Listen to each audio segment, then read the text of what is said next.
Last લેક્ચરની અંદર આપણે copper અને ક્રોમિયમની ઇલેક્ટ્રોન રચના વિશે સ્ટડી કરી ગયા.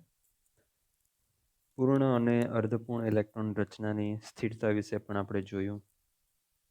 નાઇટ્રોજન, જેની અંદર પી કક્ષકની અંદર 3 ઇલેક્ટ્રોન હોય છે, એટલે કે ત્રણેય જે પી કક્ષકો છે, ડિજનરેટ કક્ષકો, એની અંદર એક એક ઇલેક્ટ્રોન હોવાથી એ રચના પણ અર્ધપૂર્ણ કહેવાય. એટલે આ ટાઈપની જ્યારે રચના હોય, પી કક્ષકની અંદર જ્યારે 3 ઇલેક્ટ્રોન હોય, ત્યારે એને આપણે ઊંડના નિયમ મુજબ આ રીતે ભરતા હોઈએ. તો આ એક અર્ધપૂર્ણ રચના થઈ. આ પણ એક વિશિષ્ટ રીતે સ્થિર હોય છે. એ રીતે P6 રચના, ત્યાર પછી D5 રચના, બરાબર. D5 રચના આપણે ક્રોમિયમની અંદર જોઈ, બરાબર. ક્રોમિયમની અંદર જે 3D કક્ષક છે એની અંદર આપણે 5 ઇલેક્ટ્રોનની આ રીતે એરેન્જમેન્ટ કરી. હાફલી ફિલ્ડ ઇલેક્ટ્રોનિક કન્ફિગ્યુરેશન પણ અહીંયા 3D કક્ષકની અંદર છે એવું આપણે કહી શકીએ. હાફલી ફિલ્ડ ઇલેક્ટ્રોનિક કન્ફિગ્યુરેશન એટલે કે અર્ધપૂર્ણ ઇલેક્ટ્રોન રચના. સો D5 છે, એના પછી D10. તો D10 છે પૂર્ણ ઇલેક્ટ્રોન રચના, P6 એ પૂર્ણ ઇલેક્ટ્રોન રચના, P3 છે એ અર્ધપૂર્ણ ઇલેક્ટ્રોન રચના, D5 એ અર્ધપૂર્ણ ઇલેક્ટ્રોન રચના. Fની વાત કરીએ તો Fના 7 પ્રકાર પડશે, અને F7 ઇલેક્ટ્રોનિક કન્ફિગ્યુરેશન હોય તો હાફલી ફિલ્ડ ઇલેક્ટ્રોનિક કન્ફિગ્યુરેશન, અને Fની અંદર જો 14 ઇલેક્ટ્રોન હોય તો બધી જ F કક્ષકો સંપૂર્ણ રીતે ભરાયેલી હોય છે, એટલે આ પૂર્ણ ઇલેક્ટ્રોન રચના કહેવાય. તો આવી જે ઇલેક્ટ્રોન રચનાઓ છે એ વિશિષ્ટ રીતે સ્થિરતા ઉત્પન્ન કરે છે. તો હવે જુદા જુદા જે તત્વો છે, મેં તમને કીધેલું કે જુદા જુદા તત્વોની ઇલેક્ટ્રોનિક કન્ફિગ્યુરેશન તમારે સ્ટડી કરવાની, અને જે સ્ટાર છે ત્યાં એક એક્સેપ્શનલ કેસ માનીને એને એક્સેપ્ટ કરી લેવાની. હવે આપણે તત્વોના પરમાણુની ઇલેક્ટ્રોન રચના સ્ટડી કરી ગયા, બરાબર. ત્યાર પછી હવે આપણે ઇલેક્ટ્રોનિક કન્ફિગ્યુરેશન ઓફ આયનની ઇલેક્ટ્રોન રચના. હવે આ જે ટોપિક છે એ તમારી ટેક્સ્ટબુકની અંદર આપેલ નથી, પણ આ ટોપિક મોસ્ટ ઇમ્પોર્ટન્ટ છે. આયનની ઇલેક્ટ્રોન રચના પણ આપણને ખબર હોવી જોઈએ. તો સોડિયમની ઇલેક્ટ્રોન રચના આપણને ખબર છે, બરાબર.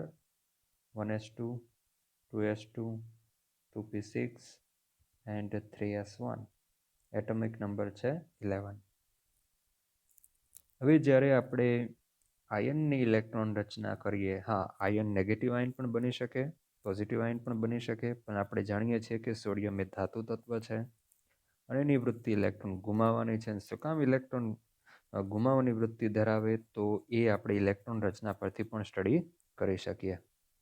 તો આટલી જે ઇલેક્ટ્રોન રચના છે એ કોર ઇલેક્ટ્રોન રચના છે, બાહ્ય કક્ષા એટલે 3જા નંબરની, કે જેની અંદર ત્રીજી જે કક્ષા છે એની અંદર કક્ષકો 3s અને 3p આવે, બરાબર. તો 3pમાં 0 ઇલેક્ટ્રોન છે અને 3sની અંદર 1 ઇલેક્ટ્રોન છે. અને બીજું કે સોડિયમનું જે સ્થાન છે મોડર્ન પિરિયોડિક ટેબલની અંદર એ ડાબી બાજુએ આવે, અને ડાબી બાજુ જે તત્વો આવે છે એમના કદ મોટા હોય છે. જેમ જેમ તમે જમણી તરફ જાઓ છો પિરિયોડિક ટેબલમાં, તેમ તેમ પરમાણુના કદ ઘટતા જાય છે. અને ઘટતા જવાનું રીઝન શું એ આપણે આના પછીના ચેપ્ટરની અંદર સ્ટડી કરવાના છે. તો કદમાં વધારો ઘટાડો ધાત્વિક નેચર છે, અધાત્વિક નેચર છે, એસિડિટી છે, બેઝિસિટી છે કોઈ પણ એલિમેન્ટ્સની, બરાબર, એની ઇલેક્ટ્રોનેગેટિવિટી છે. તો આ બધી જ વસ્તુઓ આપણે નેક્સ્ટ ચેપ્ટરની અંદર સ્ટડી કરવાના છે, જેમાં મોડર્ન પિરિયોડિક ટેબલ કે જે આપણે આગળ સ્ટડી કરી ગયા, એમાં આપણે જમણી તરફ જઈએ તો શું નેચરમાં પ્રોપર્ટીઝમાં શું ફેરફાર થાય, ડાબી તરફ જઈએ તો શું થાય, ઉપરથી નીચે તરફ જઈએ, નીચેથી ઉપર તરફ જઈએ તો પ્રોપર્ટીઝની અંદર જે ફિઝિકલ પ્રોપર્ટીઝ છે, આયનિક રેડિયસ છે, એટમિક રેડિયસ છે, સ્ક્રીનિંગ ઇફેક્ટ છે, આ બધામાં શું ફેરફાર થાય, બરાબર. મેટાલિક નેચર છે, નોન મેટાલિક નેચર છે, એસિડિક કેરેક્ટરિસ્ટિક છે, ઇલેક્ટ્રોન ગુમાવવાની વૃત્તિ, મેળવવાની વૃત્તિ, ઇલેક્ટ્રોનેગેટિવિટી, આ બધી જ વસ્તુ આપણે નેક્સ્ટ ચેપ્ટરની અંદર સ્ટડી કરવાનું છે. જે ચેપ્ટર ખરેખર એક કેમિસ્ટ્રીનો પાયો કહી શકાય, પરંતુ એ બધી બાબતો, જે મોટાભાગની બાબતો છે, એ ઇલેક્ટ્રોન રચના અને પરમાણુય કદ ઉપર ડિપેન્ડ કરે છે. તો બેઝિક તો ઇલેક્ટ્રોન રચના જ છે. તો અહીંયા જે બાહ્ય કક્ષા છે એની અંદર 6 ને 2 8 એટલે કે n ઇઝ ઇક્વલ ટુ 3ની અંદર 8 ઇલેક્ટ્રોન હોવા જોઈએ, પણ એક જ ઇલેક્ટ્રોન છે. તો કોઈ પણ તત્વ છે ને એ સ્થિરતા પ્રાપ્ત કરવાનું વલણ ધરાવે છે. એટલે કે સ્થિર કોણ છે આવર્ત કોષ્ટકની અંદર? તો આવર્ત કોષ્ટકની અંદર સ્થિર આ જે ઇનર્ટ એલિમેન્ટ્સ છે એ વધારે સ્થિર છે, કારણ કે એની રચના કમ્પ્લીટ છે અથવા તો પૂર્ણ ઇલેક્ટ્રોન રચના ધરાવે છે. તો કમ્પ્લીટ ઇલેક્ટ્રોનિક કન્ફિગ્યુરેશનને લીધે આ તત્વો સ્થિર છે, જ્યારે આ ઇનર્ટ એલિમેન્ટ સિવાયના આવર્ત કોષ્ટકમાં જેટલા પણ તત્વો છે એ ઇનર્ટ એલિમેન્ટ જેટલા સ્થિર નથી. કારણ એનું રીઝન છે ઇલેક્ટ્રોન રચના, કે ભાઈ એની બાહ્ય કક્ષાની ઇલેક્ટ્રોન રચનામાંથી કોઈ પણ તમે તત્વ લઈ લો તો એની બાહ્ય કક્ષાની ઇલેક્ટ્રોન રચના આ ઇનર્ટ એલિમેન્ટની જેમ કમ્પ્લીટ હોતી નથી, કાં તો કોઈને બાહ્ય કક્ષામાં ઇલેક્ટ્રોન જેટલા હોવા જોઈએ એના કરતાં ઓછા હોય. હવે અહીંયા તમે જુઓ કે બાહ્ય કક્ષાની અંદર 8 ઇલેક્ટ્રોન હોવા જોઈએ, બરાબર, પણ કેટલા છે? એક જ ઇલેક્ટ્રોન છે. અને કક્ષકો પણ તમે જુઓ એની ફૂલ કેપેસિટીથી ભરાયેલી નથી. તો 3p કક્ષકમાં 6 ઇલેક્ટ્રોન હોવા જોઈએ, 0 છે. 3s કક્ષકની અંદર 2 ઇલેક્ટ્રોન હોવા જોઈએ, એની કમ્પ્લીટ કેપેસિટી 2 ઇલેક્ટ્રોનની છે, તો એક જ ઇલેક્ટ્રોન છે. તો આ જે સોડિયમ છે એણે જો ઇનર્ટ એલિમેન્ટ જેવી ઇલેક્ટ્રોનિક કન્ફિગ્યુરેશન પ્રાપ્ત કરવી હોય તો બાહ્ય કક્ષાની અંદર જ્યાં એક ઇલેક્ટ્રોન છે એ જો ગુમાવી દે તો એ નિયોન જેવી રચના પ્રાપ્ત કરી શકે. અથવા તો અહીંયા એવું પણ થઈ શકે કે બાહ્ય કક્ષાની અંદર આવેલ બંને કક્ષકોની ઇલેક્ટ્રોન રચના જો કમ્પ્લીટ કરવી હોય તો એને 7 ઇલેક્ટ્રોન શું કરવા પડે? મેળવવા પડે. 6 ઇલેક્ટ્રોન 3p કક્ષકમાં અને 1 ઇલેક્ટ્રોન 3sની અંદર એડ કરવો પડે. તો આટલા બધા ઇલેક્ટ્રોન આપનાર તો કોઈ એવું તત્વ હોય નહીં, તો બેટર છે. અને બીજું એ કે સોડિયમનું કદ પણ મોટું છે, કારણ કે આવર્ત કોષ્ટકમાં એનું સ્થાન ડાબી બાજુએ છે. તો આવા મોટા કદને લીધે સોડિયમનું કેન્દ્ર એની બાહ્ય કક્ષાથી ઘણું જ દૂર હોય, અને એટલું બધું દૂર હોવાથી 7 ઇલેક્ટ્રોન એક્સેપ્ટ કરવા સોડિયમ માટે બહુ જ મુશ્કેલ છે. તો એના કરતાં બેટર છે કે સોડિયમ એનો આ જે એક ઇલેક્ટ્રોન બાહ્ય કક્ષામાં છે એને ગુમાવી દેશે.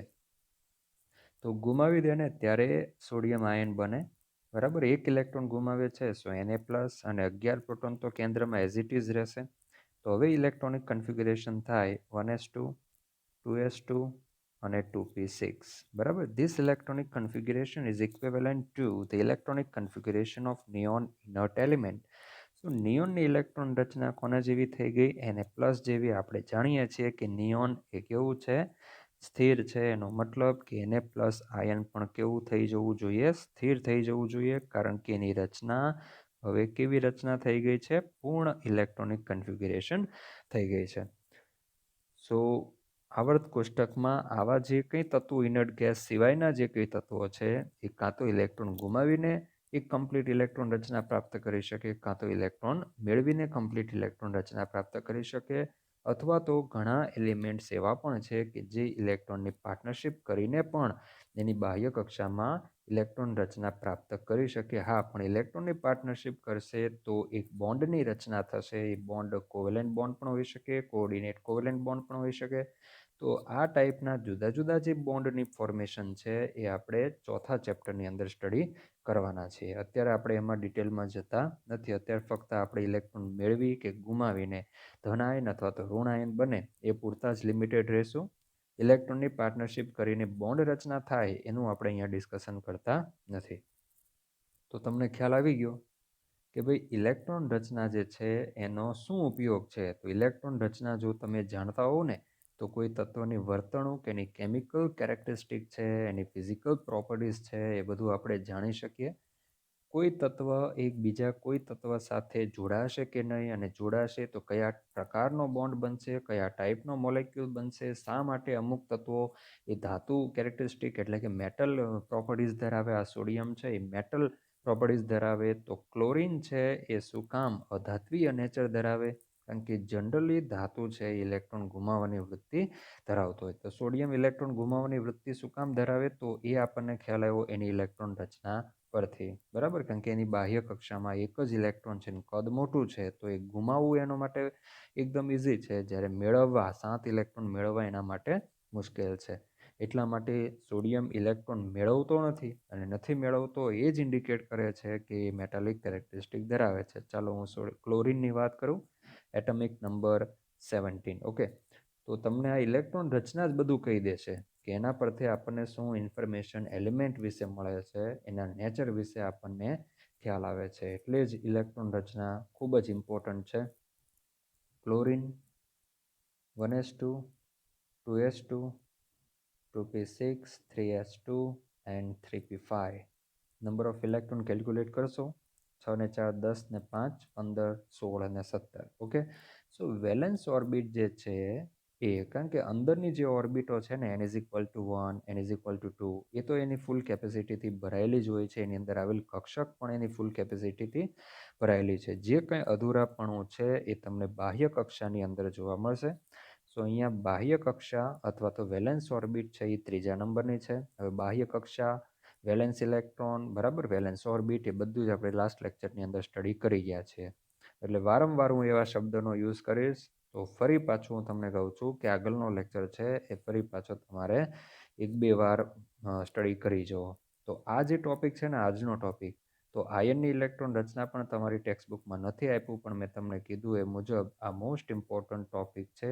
અને આપણે એક્ઝામ લઈએ તો હું આમાંથી પણ ક્વેશ્ચન પૂછી નાખું, પછી ભલે એ ટેક્સ્ટબુકની અંદર ના હોય. એટલે ઘણા મને પછી એવું કહે છે કે સર આ તો ટેક્સ્ટબુકમાં નથી, બરાબર, ટેક્સ્ટબુકમાં ન પણ હોય. એટલે તમારે હું જે અહીંયા લખાવું છું એ નોટ પણ કરતું જવાનું. એવું કહું કે ભાઈ આ ટેક્સ્ટબુકમાં નથી, તો એના ઉપર થોડું વધારે ધ્યાન આપીને એને નોટ કરી દેવું. ચાલો, વેલેન્સ ઓર્બિટ છે n = 3 and number of valence electron, number of valence electron છે આપણી પાસે 5 ને 2 7 ઇલેક્ટ્રોન છે. તો હવે અહીંયા 3s કક્ષક જે છે ને એ તો પૂર્ણ ભરાયેલી છે, પણ 3p કક્ષક છે એ અધૂરી છે. તો આ 3p કક્ષકની કેપેસિટી 6 ઇલેક્ટ્રોનની છે. સો અહીંયા આ 1 ઇલેક્ટ્રોન જો મેળવે ને તો 3p કક્ષક પૂર્ણ થઈ જાય, અને પૂર્ણ થવાથી એની ઇલેક્ટ્રોન રચના, આ તમે એમ કહેશો કે 3d કક્ષક આવે, તો આવે જ ને, 3d કક્ષક એક્ઝિસ્ટ કરે છે.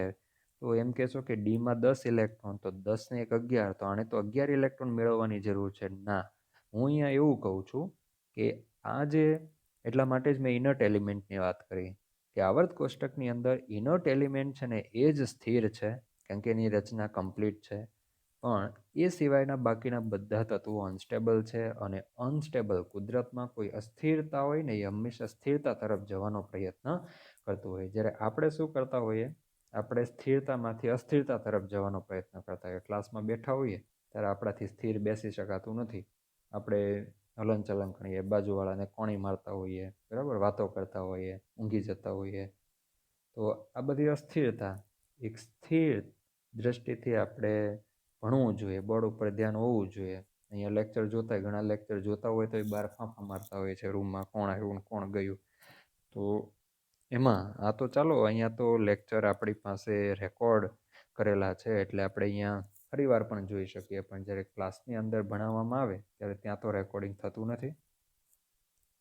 એટલે ત્યાં એક સ્થિર બુદ્ધિથી આપણે લેક્ચર એટેન્ડ કરવો જોઈએ, અને સાથે સાથે લખતા પણ જવું જોઈએ. ઘણા લોકો ખાલી જોયા જ કરે, કારણ કે એને એકવાર જોવાથી બધું સમજ પડી જતી હોય, આવડી જતું હોય.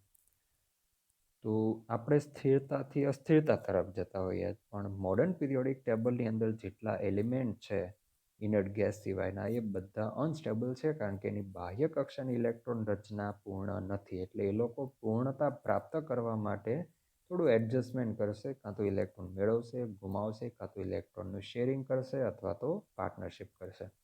તો અહીંયા 3Dને આપણે ધ્યાનમાં નહીં લઈએ, કારણ કે ઇનર્ટ એલિમેન્ટની અંદર બાહ્ય કક્ષાની અંદર 3D કક્ષક આવેલી નથી. તો આપણે અહીંયા બાહ્ય કક્ષામાં 3s અને 3p કક્ષક એ ફૂલ ભરાયેલી હોવી જોઈએ. તો એ ભરાવા માટે એક ઇલેક્ટ્રોન જો ગેઇન કરશે ક્લોરીન, તો ક્લોરીન નેગેટિવ આયન બનશે, અને ઇલેક્ટ્રોન રચના થઈ જશે 1s2, 2s2, 2p6, 3s2 અને 3p6. તો 3p એની ફૂલ કેપેસિટીથી ભરાઈ ગઈ. બાહ્ય કક્ષાની અંદર કેટલા ઇલેક્ટ્રોન થઈ ગયા? 8 ઇલેક્ટ્રોન. અને આ ટાઈપની ઇલેક્ટ્રોનિક કન્ફિગ્યુરેશન છે એ કયા ઇનર્ટ એલિમેન્ટ જેવી છે? આર્ગોન જેવી છે. And we know very well that argon is inert element and stable element due to a complete electronic configuration. So we can say here our Cl minus ion also become stable, due to a complete electronic configuration in its outer shell here. સો આ સ્થિર છે, તો હવે Cl minus પણ કેવું થઈ ગયું, stable થઈ ગયું.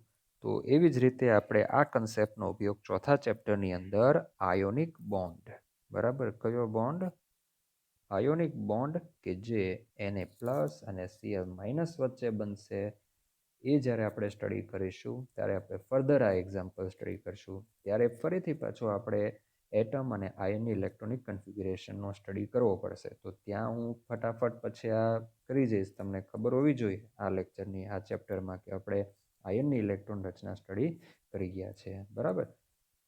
તો અહીંયા એક નેગેટિવ આયનની ઇલેક્ટ્રોન રચના આપણે જોઈ કે જેમાં બાહ્ય કક્ષાની અંદર આવેલ દરેક કક્ષકો કેવી છે, પૂર્ણ, અને આ આયનની ઇલેક્ટ્રોન રચના કોના જેવી થઈ ગઈ, ઇનર્ટ એલિમેન્ટ આર્ગોન જેવી થઈ ગઈ. આર્ગોન તો સ્થિર છે, જે જાણીતું છે, તો એના જેવી ઇલેક્ટ્રોન રચના ધરાવતું સ્પીસીસ Cl- પણ કેવું થઈ જવું જોઈએ, સ્ટેબલ થઈ જવું જોઈએ. ઓકે, સો ઇલેક્ટ્રોન રચના પરથી આપણને આ બધી જ ઇન્ફોર્મેશન મળે છે.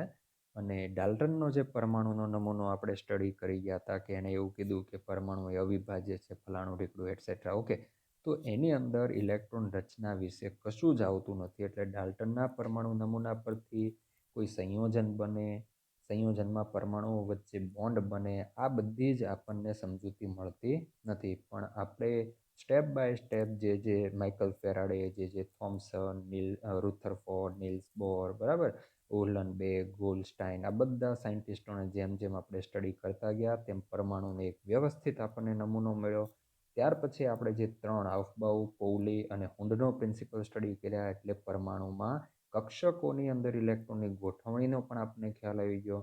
અને એ ઇલેક્ટ્રોનની ગોઠવણી જેને જ આપણે શું કહીએ છીએ, ઇલેક્ટ્રોનિક કન્ફિગ્યુરેશન, ઇલેક્ટ્રોન રચના કહીએ છીએ. અને જો આપણે ઇલેક્ટ્રોન રચના તત્વની જાણતા હોઈએ તો આપણને આ બધી જ ઇન્ફોર્મેશન મળી શકે કે કોઈ તત્વને ઇલેક્ટ્રોન મેળવવાની જરૂર છે કે ઇલેક્ટ્રોન ગુમાવવાની જરૂર છે.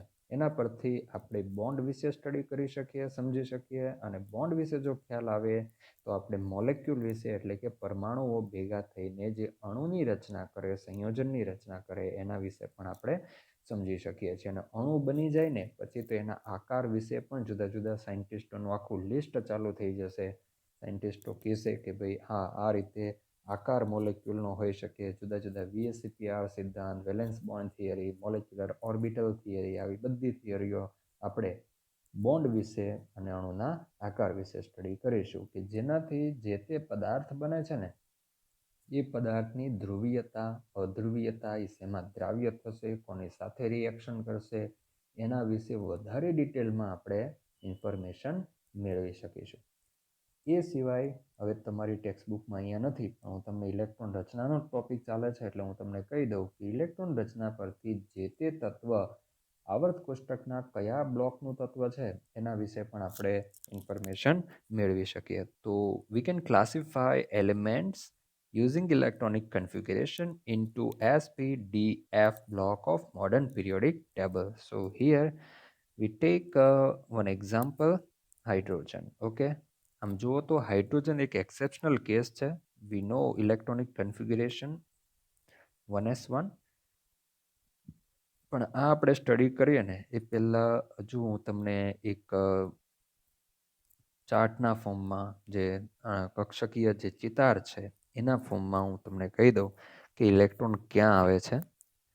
ચલો, જે કંઈ ઇલેક્ટ્રોન જવાનો છે બહાર અથવા તો આવવાનો છે એ બાહ્ય કક્ષાની કક્ષકોમાં થવાનું છે. એટલે આપણે જે કંઈ ફોકસ કરીશું ને એ વેલેન્સ ઓર્બિટ ઉપર ફોકસ કરીશું, અથવા તો જે વેલેન્સ ઓર્બિટ સાથે સંકળાયેલ જે વેલેન્સ ઓર્બિટલ્સ છે એના ઉપર આપણે ફોકસ કરીશું. ચાલો હું અહીંયા એક એક્ઝામ્પલ લઉં, આ Clનું, બરાબર. અહીંયા આ 3s અને આ છે 3p. 3s ની અંદર 2 ઇલેક્ટ્રોન, હુન્ડના નિયમ મુજબ 1, 2, 3, 4 અને 5. ઓકે, તમને ખ્યાલ આવી ગયો કે ઇલેક્ટ્રોન જે આવવાનો છે એ ક્યાં આવશે, આની અંદર આવશે, બરાબર. અને સોડિયમમાં પણ તમને ખબર છે. હું એક Feની ઇલેક્ટ્રોન રચના લઉં, Fe atomic number 26, short electronic configuration ખબર જ હોવી જોઈએ, 4s and 3d. તો 4sમાં 2 અને 3dની અંદર 6 ઇલેક્ટ્રોન. ચાલો મારે એફીનું આ મોસ્ટ ઇમ્પોર્ટન્ટ છે, અહીંયા બરાબર ધ્યાન આપે. બરાબર, આ તો સિમ્પલ છે કે ભાઈ સીએલ ને સીએલ માઇનસ આયન જ બને, એનેમાંથી એને પ્લસ આયન જ બને, ક્યારેય એને પ્લસ ટુ આયન ના બને. બરાબર, પણ એફી છે ને એને એફી પ્લસ ટુ આયન બને, એફી પ્લસ થ્રી આયન પણ બને. તમે આગળના ધોરણમાં સ્ટડી કરી ગયા છો કે એફી પ્લસ ટુ પણ એક્ઝિસ્ટ કરે અને એફી પ્લસ થ્રી પણ એક્ઝિસ્ટ કરે. આને ફેરસ આયન કહેવામાં આવે, ફેરસ, અને આને ફેરિક આયન કહેવામાં આવે. અહીંયા ઓક્સિડેશન નંબર જે આપણે આગળના ચેપ્ટરમાં, ત્રીજા ચેપ્ટરમાં અને રેડોક્સ પ્રક્રિયા ચેપ્ટરમાં સ્ટડી કરવાના છીએ, ઓક્સિડેશન નંબર. સો અહીંયા ઓક્સિડેશન નંબર એટલે એનો વીજભાર, એને +2 ઓક્સિડેશન નંબર, અહીંયા ઓક્સિડેશન નંબર +3. તો જ્યારે આવા બે આયનો હોય કોઈ તત્વના, બરાબર, અને એમાં ઓછો ઓક્સિડેશન નંબર ધરાવતો હોય ને ત્યારે પાછળ ઔસ લાગે. શું લાગે? ઔસ લાગે. અને જ્યારે વધુ ઓક્સિડેશન નંબર હોય ને એના નામની પાછળ ઈક લાગે. ગુજરાતીમાં આપણે શું કહીએ? ઈક. તો તમને દેખાય અહીંયા સંધિ છૂટી પાડો એવું કંઈક ગુજરાતીમાં તમે આગળના ધોરણમાં ભણ્યા હો તો અહીંયા ફેરિક, ફેર વત્તા ઈક. બરાબર, અહીંયા ફેર વત્તા અસ, તો શું થયું? ફેરસ. ખ્યાલ આવે?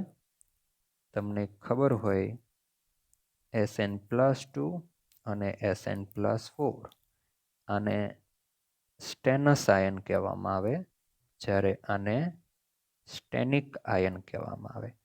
કારણ કે ટીન જે છે ને Sn, કસી જે પબ Sn આવે એટલે સીધું જ ખ્યાલ આવી જવો જોઈએ કે આ 14મા કોલમનું તત્વ છે, કાર્બનવાળી જે કોલમ છે. બરાબર, જો આવી બધી ખ્યાલ ન આવતો હોય તો તમારે હજુ પિરિયોડિક ટેબલની પ્રેક્ટિસ કરવી જોઈએ. મેં તમને કીધેલું છે, એક ફની નામ પરથી તમને યાદ રાખવાનું કીધું છે. કારણ કે આ બધી વસ્તુ ફંડામેન્ટલ છે, વારંવાર આ બધું આવ્યા જ કરશે. તો અહીંયા નામ પડે એટલે તરત ખબર પડી જવી જોઈએ કે આ કઈ કોલમનું તત્વ છે ને કોની નીચે આવે છે, ને એનો એટમિક નંબર પણ ફટાફટ. ભાઈ કાર્બન કોલમનું તત્વ છે ક સી જે સન પબ. ઓકે, કાર્બન કોલમનું તત્વ 14મા નંબરની કોલમ, કાર્બનનો એટમિક નંબર તો ખબર જ હોય. હવે ઉમેરતા જાઓ. બરાબર, સિલિકોનનો 14, આમાં 8 ઉમેરો એટલે 14.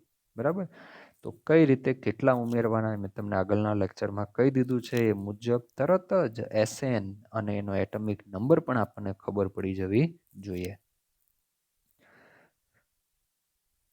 તો ત્યાં બે ઓક્સિડેશન અવસ્થા અથવા તો બે વીજભાર ધરાવતા આયન જોવા મળે, Sn+2 અને Sn+4. પણ આમાં જે ઓછો ઓક્સિડેશન અવસ્થા ધરાવતું જે આ આયન છે એમાં પાછળ અસ પ્રત્યય લાગશે અને આને ઈક પ્રત્યય લાગશે, એટલે આ સ્ટેનસ આયન કહેવાય. ને આ શું કહેવાય? સ્ટેનિક આયન કહેવાય. જો કે તમે આ Sn+2 Sn+4 નામ નહીં ખબર હોય, પણ આ તો તમને ખબર જ હશે, ફેરસ અને ફેરિક આયન. ઓકે, સો અહીંયા હવે હું Fe જે છે એની ઇલેક્ટ્રોન રચના આપણે શું કીધું? આર્ગોન, પછી 4s અને 3d6 અને આ2. આ તો યાદ જ રાખી લો, કારણ કે આ તો 12મા ધોરણમાં વારંવાર આ Feનો યુઝ કરવાનો થશે, એટલે મોઢે જ થઈ જવું જોઈએ બને ત્યાં સુધી 3d6. કારણ કે જે લોકો JEE નીટ આપવા માગે છે એ લોકો બને ત્યાં સુધી જે વસ્તુ ઇમ્પોર્ટન્ટ છે, વારંવાર પૂછાય, એ તો એને યાદ જ હોવું જોઈએ. પછી એ રફ કામ કરે ને પાછળ ઇલેક્ટ્રોન રચના લખીને આવું બધું જો બહુ રફ કામ કર્યા કરે તો નીટનું કે જેનું પેપર પૂરું થતું નથી. એટલે જે હું એક કહું કે આ વારંવાર પૂછાય, આ ઇમ્પોર્ટન્ટ છે, ફંડામેન્ટલ છે, આ આગળ વારંવાર કામ લાગવાનું છે, એ વસ્તુ તો તમને યાદ રહી જ જવી જોઈએ. ચલો હવે આગળ આર્ગોન છે એ તો કમ્પ્લીટલી ફિલ્ડ છે, તો એનો તો કોઈ પ્રશ્ન જ નથી. અને ઇલેક્ટ્રોન આવવાનો જવાનો એ બધું જ પાછળની જે બાહ્ય કક્ષા છે ને એની અંદર જ થતું હોય છે. ગઈકાલે મેં તમને કીધેલું કે ડી અને એફ બ્લોકના જે તત્વો છે એમાં બાહ્ય કક્ષામાં એક કરતાં વધુ મુખ્ય ક્વોન્ટમ આંક ધરાવતા નંબર્સ આવી શકે. તો અહીંયા ત્રીજી કક્ષા અને ચોથી કક્ષા બાહ્ય કક્ષાની અંદર આવશે. 4s અને હા, Fe એ ધાતુ છે. શું છે? ધાતુ. તો ધાતુ કોઈ દિવસ ઇલેક્ટ્રોન મેળવવાની બહુ ખાસ વૃત્તિ ના ધરાવે, ગુમાવવાની વૃત્તિ ધરાવે. તો હવે ક્યાંથી ઇલેક્ટ્રોન જશે ને એ આપણે જોવાનું છે. જો સોડિયમ ધાતુ હતું તેમાં તો 3s માં એકમાં જ ઇલેક્ટ્રોન, તો એ કાઢી નાખ્યો. બરાબર, 3s માંથી જ જશે. અને સોડિયમ તો એક જ પ્રકારનો આયન બનાવે Na+, પણ જ્યારે ડી વિભાગના અને એફ વિભાગના ધાતુ તત્વો છે ને એ એક કરતાં વધુ પ્રકારના આયનો બનાવતા હોય છે. એવી જ રીતે પી વિભાગની અંદર પણ ધાતુ હોય ને એ પણ એક કરતાં વધુ પ્રકારના આયન બનાવે. બરાબર. 14મી કોલમનો અનધર એલિમેન્ટ લેડ, તો લેડ +2 પણ આવે અને Pb+4 પણ આવે. બરાબર. 14મી કોલમમાં બે ઓક્સિડેશન અવસ્થા ધરાવતા આયનો ફેમસ છે, એક +2 અને બીજું +4. અને પ્લમ્બસ આયન કહેવામાં આવે અને આને પ્લમ્બિક આયન કહેવામાં આવે. Pb+4 એટલે પ્લમ્બિક, એને પાછળ ઇક પ્રત્યય લાગશે. તમે આવું કંઈક 9મા 10મા ધોરણમાં આવું સ્ટડી તો કરી જ ગયા હશો. હવે આપણે અહીંયા આવીએ. બરાબર. આ કેટલા? 1 2 3 4, ઓકે 5. સો 4s ની અંદર 2 ઇલેક્ટ્રોન છે, 1 2 3 4 5 અને 6. તો આ ઇલેક્ટ્રોનિક કન્ફિગ્યુરેશન આઉટર શેલની. હવે મારે Fe+2 આયન બનાવવો છે, તો મારે 2 ઇલેક્ટ્રોન કાઢવાના છે. તો 2 ઇલેક્ટ્રોન ક્યાંથી જશે? તો હવે ખાસ ધ્યાન એ રાખવાનું કે ઇલેક્ટ્રોન ક્યાંથી જાય. તો જે કક્ષકની ઉર્જા વધુ હોય ને એ કેન્દ્રથી દૂર હોય તો તેમાંથી ઇલેક્ટ્રોન જાય. આપણે શું કર્યું? આર્ગોન પછી 4sમાં ઇલેક્ટ્રોન ભર્યા અને ત્યાર પછી 3dની અંદર ઇલેક્ટ્રોન ભર્યા. બરાબર. 4s અને 3d. તો n+lનું મૂલ્ય જોજો. અહીંયા 4 + 0 = 4. અહીંયા 3 + 0 1 2 spd 0 1 2, so 2 = here 5. તો કોનું n+lનું મૂલ્ય વધુ છે? 3d. એટલે 3dની ઉર્જા વધુ છે. એટલા માટે જ આપણે પહેલા 4s ભરીને ત્યાર પછી કઈ કક્ષક ભરી? 3d કક્ષક ભરી. પરંતુ અહીંયા ખાસ નોટ કરવાનું છે, અહીંયા ખાસ નોટ કરવું કે જ્યારે ઇલેક્ટ્રોન કાઢવાનો હોય ને ત્યારે પહેલા 4sમાંથી ઇલેક્ટ્રોન કાઢવો. આ ડી વિભાગના જે સંક્રાંતિ ધાતુ તત્વોની ફર્સ્ટ રો છે એની આપણે વાત કરીએ છીએ. કે જ્યારે મેં તમને આગળના લેક્ચરમાં પણ કીધું કે બંનેની ઉર્જા વચ્ચેનો જે તફાવત છે ને એ બહુ જ ઓછો છે. ઇલેક્ટ્રોન જ્યારે ભરવાનો હોય ત્યારે આપણે પહેલાં 4sમાં ભરીએ અને ત્યાર પછી 3dમાં ભરીએ. હવે જો 4s અને 3d, એમાં 3dની ઉર્જા કેવી છે? વધુ. આની ઉર્જા કેવી છે? વધુ. અને આની ઉર્જા કેવી છે? ઓછી. બરાબર. હવે આપણને એમ થાય કે વધુ ઉર્જા 3d વાળી છે ને 3d પાછળથી ભરાણી છે, એની ઉર્જા વધુ છે, તો વધુ ઉર્જાવાળી કક્ષકમાંથી જ ઇલેક્ટ્રોન નીકળે ને? ના, વધુ ઉર્જાવાળી કક્ષકમાંથી અહીંયા ઇલેક્ટ્રોન નથી કાઢવાનો. જ્યારે આ ખાસ નોટ કરવાનું, ધ્યાનમાં રાખવાનું, અહીંયા જે 4s કક્ષક છે કે જેનો મુખ્ય ક્વોન્ટમાંક 4 છે, તો એમાંથી તમારે પહેલા ઇલેક્ટ્રોન કાઢવા. એટલા માટે જ મેં તમને ગઈકાલે એવું કીધેલું કે આપણે જ્યારે ઇનર્ટ એલિમેન્ટ આપણે જ્યારે સંક્રાંતિ ધાતુ તત્વો ડી વિભાગના તત્વોની ઇલેક્ટ્રોન રચના લખીએ છીએ. જો કે તમે અત્યારે 11મામાં છો એટલા માટે મેં આ રીતે ઇલેક્ટ્રોન રચના લખી છે. આ રીતે આર્ગોન પછી 4s અને 3d. હવે 12મામાં જઈશું ને ત્યારે હું આ રીતે ઇલેક્ટ્રોન રચના નહીં લખું, હું આ રીતે લખીશ 3d અને 4s. આગળના લેક્ચરમાં જરાક આપણે જોઈએ. જો અહીંયા જો સ્કેન્ડિયમ. બરાબર. મેં શું લખ્યું? 4s અને 3d. પછી અહીંયા શું મેં લખ્યું? જુઓ તમે, આર્ગોન પછી મેં શું લખ્યું? 4s નથી લખી. શું લખી? 3d લખી. અને ત્યાર પછી શું લખ્યું? 4s. આ જે વસ્તુ છે ને એ 12th માટે છે. 12thમાં આ રીતે, કારણ કે 12thમાં સંક્રાંતિ ધાતુ તત્વોના આયન આપણે જોઈશે, આયનની ઇલેક્ટ્રોન રચના જોઈશે. તો આયનની ઇલેક્ટ્રોન રચના બનાવવા માટેની જ આપણે અત્યારે વાત કરીએ છીએ. ને એના માટે જ હું કહું છું કે જ્યારે આ સંક્રાંતિ ધાતુ તત્વો ડી વિભાગના ધાતુ તત્વોના આયનની ઇલેક્ટ્રોન જ્યારે રચના કરવાની હોય, એ ધન આયન જ બનાવવાનો, એટલે ઇલેક્ટ્રોન કાઢવાના જ છે. તો સૌથી પહેલા 4sમાંથી ઇલેક્ટ્રોન જાય. ખ્યાલ આવે છે? સૌથી પહેલા શેમાંથી ઇલેક્ટ્રોન જાય? 4sમાંથી. તો 4sમાંથી પહેલા કાઢવું હોય તો 4sને જ આપણે છેલ્લે લખીએ ને, કે જેથી આપણને એક સરળતા રહે ઇલેક્ટ્રોન કાઢવા માટે. નહીં તો જો આ રીતે લખીએ ને, આ રીતે, તો આપણે શું કરીશું? ઇલેક્ટ્રોન કાઢશું તો આપણે એમ વિચારશું કે 3D કક્ષક છેલ્લે છે તો આમાંથી જ ઇલેક્ટ્રોન કઢાય. ના, આ વસ્તુ રોંગ છે. શેમાંથી ઇલેક્ટ્રોન કાઢવાના હોય છે? 4s માંથી. એટલે પહેલા 3D લખવામાં આવે ને પછી 4s લખવામાં આવે. તમે આ રીતે લખો તોય આના માટે કોઈ ખોટું પાડી શકશે નહીં. ખ્યાલ આવે છે? જ્યારે એસ વિભાગ અને પી વિભાગ માટે તમે ઓર્ડરને આગળ પાછળ કરી શકતા નથી. એટલે ફરીથી પાછું કહું છું કે 12થમાં આપણે આ જે ડી વિભાગના તત્વોના શું બનાવવાના છે? આયન બનાવવાના છે. બરાબર? તો આયન બનાવવાના હોય તો આ તો ધાતુ છે. ધાતુ હોય તો ઇલેક્ટ્રોન કાઢવાનો હોય. બરાબર? તો ઇલેક્ટ્રોન પહેલા શેમાંથી નીકળશે? 4s માંથી ઇલેક્ટ્રોન પહેલા નીકળે. તો સરળતા માટે આપણે 4s ને છેલ્લે લખીએ છીએ અને 3D ને પહેલા લખીએ છીએ. ઓકે? સો જુઓ હવે તો હું છે ને આ રીતે નથી લખતો. બરાબર? હું Feની ઇલેક્ટ્રોન રચનાને હવે શું કરી દઉં છું? આ રીતે કરી દઉં. આર્ગોન, એના પછી 3d6 અને 4s2. ઓકે? હવે 3D જે છે એમાં 5 ઇલેક્ટ્રોન, સોરી 6 ઇલેક્ટ્રોન અને 4s ની અંદર 2 ઇલેક્ટ્રોન. 1 2 3 4 5 અને 6 ઇલેક્ટ્રોન. ચાલો, નીકળશે શેમાંથી? પહેલા 4s માંથી ઇલેક્ટ્રોન નીકળશે. તો 4s ની અંદર 2 છે તો આમાંથી 1 ઇલેક્ટ્રોન કાઢો એટલે Fe+ બને. બરાબર? પણ 2 ઇલેક્ટ્રોન આપણે Fe+2 બનાવવાનો છે. સો શું થશે? આ બંને ઇલેક્ટ્રોન નીકળી જશે તો 4s 0 થઈ જશે. તો 0 થતું હોય તો એને લખવાની કોઈ જરૂર નથી. તો આપણી ઇલેક્ટ્રોન રચના થઈ જશે 3d6. હવે તમે આ રીતે કરી શકો.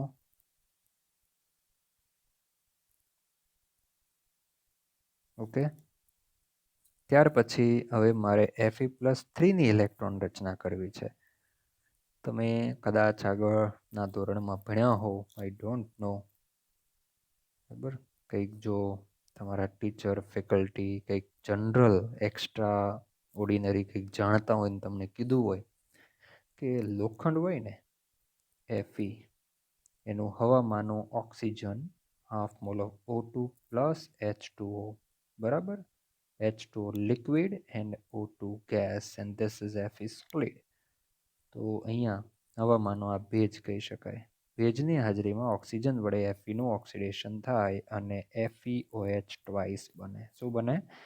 FeOH, and this is further oxidized to form Fe2O3, and this is nothing but rust of Fe metal. Okay? Rust એટલે કાટ. આ Feનો કાટ કે જેમાં Feનો ઓક્સિડેશન નંબર છે Fe+2. This one ionized into Fe+3 and O-2 oxide ion. Fe કેટલા છે? 2 અને આ કેટલા છે? 3. તો આ રીતે Fe+3 આયન હોય ને ઓક્સિજન ઓક્સાઇડ આયનના ફોર્મમાં હોય. બરાબર?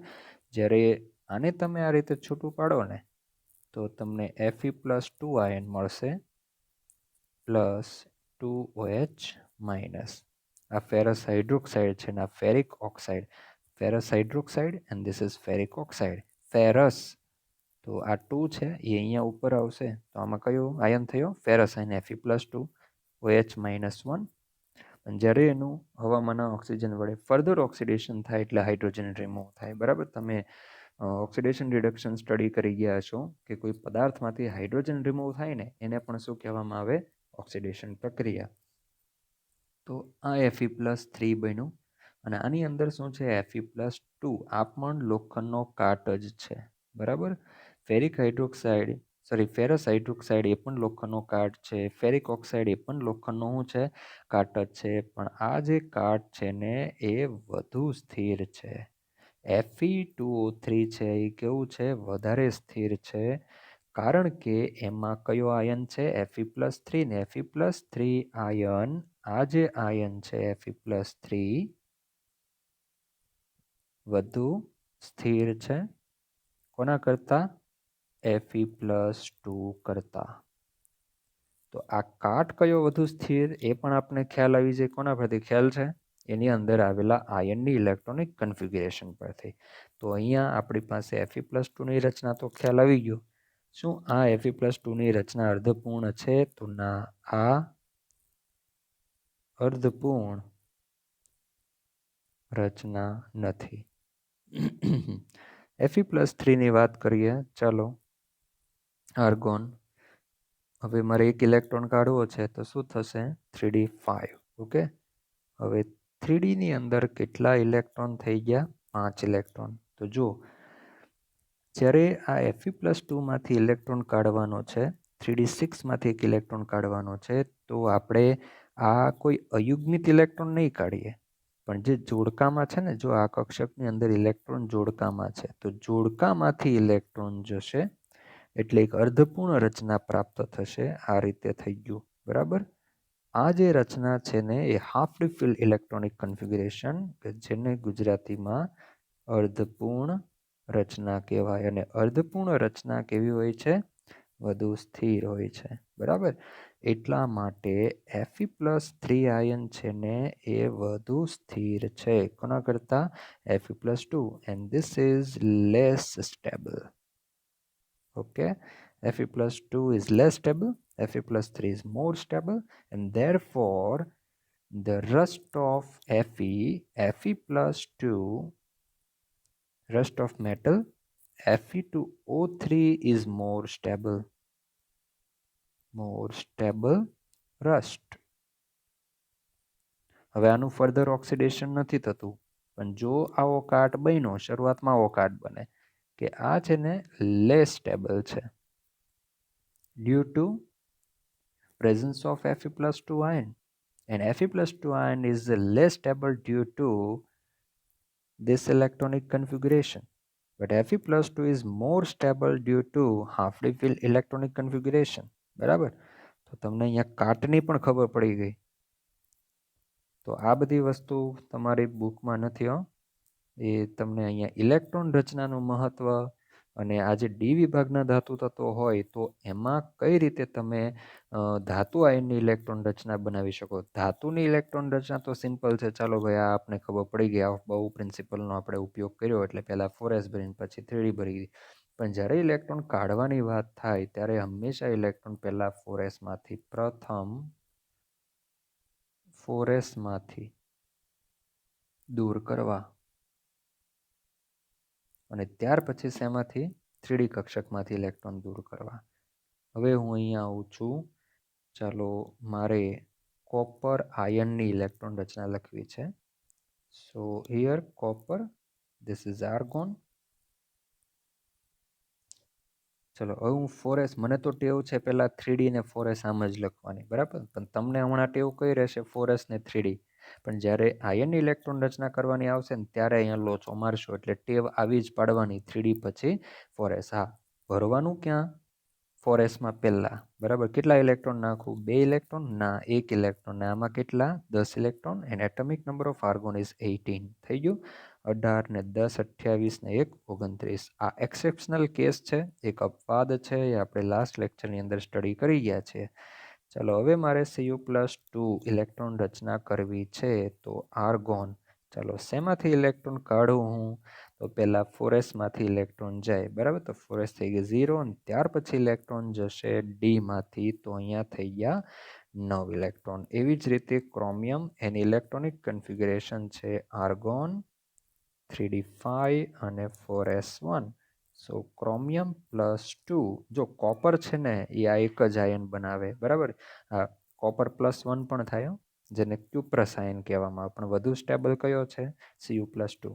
તો આની જો ઇલેક્ટ્રોન રચના મારે કરવી હોય તો મારે એક ઇલેક્ટ્રોન 4sમાંથી કાઢવાનો. તો શું થઈ ગયું? 3d10. પણ માની લો કે તમે આવી ઇલેક્ટ્રોન રચના આપી આર્ગોન 3d9 અને 4s2. બરાબર. તમે કોપરની આવી ઇલેક્ટ્રોન રચના આપીને મેં કીધું ચાલો Cu+2ની ઇલેક્ટ્રોન રચના લખો, તો સાચી આવશે કે ખોટી આવશે? ખોટી જ આવશે ને. તમે Cu+, જો તમે આ ઇલેક્ટ્રોન રચના લખી તો Cu પ્લસની ઇલેક્ટ્રોન રચના તમારી ખોટી જ આવશે, કારણ કે તમે 4s ઇલેક્ટ્રોન કાઢશો તો તમારી રચના આવશે 3d9 અને 4s1, પણ એકચ્યુઅલમાં ઇલેક્ટ્રોન રચના આપણી છે આ. ખ્યાલ આવી ગયો? કારણ કે આપણા કોપરની એકચ્યુઅલ ઇલેક્ટ્રોન રચના છે આ સાચી રચના છે 3d10 અને 4s1. હવે કોપર +1 મારે કરવું હોય તો મારે 4sમાંથી એક ઇલેક્ટ્રોન કાઢવું, તો કોપર +1ની ઇલેક્ટ્રોન રચના થઈ ગઈ 3d10. પણ જો તમે આ ઇલેક્ટ્રોન રચના લખી તો તમારી Cu+ની ઇલેક્ટ્રોન રચના આવશે આ, કે જે કેવી થશે? રોંગ થશે. એટલા માટે એ લોકો કોઈ આયનની ઇલેક્ટ્રોન રચના પૂછે ને તો એ મોસ્ટલી Cu+, કોપર +2, બરાબર, આવી જ ઇલેક્ટ્રોન રચના પૂછે. ચાલો, ક્રોમિયમ છે ને એ 2 ટાઈપના આયનો બનાવશે, તો એક કોપર +2 અને બીજું ક્રોમિયમ +2, ક્રોમિયમ +3. તો આની ઇલેક્ટ્રોન રચનામાં આર્ગોન, એમાં 3d, તો 4sમાંથી એક ગયો, આમાંથી એક ગયો એટલે 3d થયું 4. અને ક્રોમિયમની ઇલેક્ટ્રોન, ક્રોમિયમ +3ની ઇલેક્ટ્રોન રચના તો હજુ એક કાઢવાનો, શેમાંથી કાઢવાનો? તો ડી કક્ષકમાંથી. તો અહીંયા કેટલા રહી ગયા? 3 રહી ગયા. ઓકે, તો આ વસ્તુ મોસ્ટ ઇમ્પોર્ટન્ટ છે. આ બધી વસ્તુ JEE નીટ માટે ખૂબ ઇમ્પોર્ટન્ટ છે. એ લોકો તમને ક્રોમિયમ કોપરનું આવું જ કંઈક પૂછશે કે જેમાં તમે લોચો મારવાની પ્રબળ શક્યતા રહેતી હોય છે. બરાબર?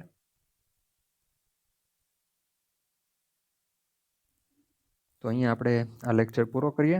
નેક્સ્ટ આપણે સ્ક્રીનિંગ અસર અને ઝેડ ઇફેક્ટિવ, જે આગળ એક ટોપિક બાકી રહી ગયો હતો એની વાત કરીશું. હજુ મારે અહીંયા ઇલેક્ટ્રોન રચના પરથી તમને કઈ રીતે ખબર પડે કે કયું તત્વ કયા વિભાગનું તત્વ છે, એનાથી આપણે નેક્સ્ટ લેક્ચરની અંદર સ્ટાર્ટ કરીશું.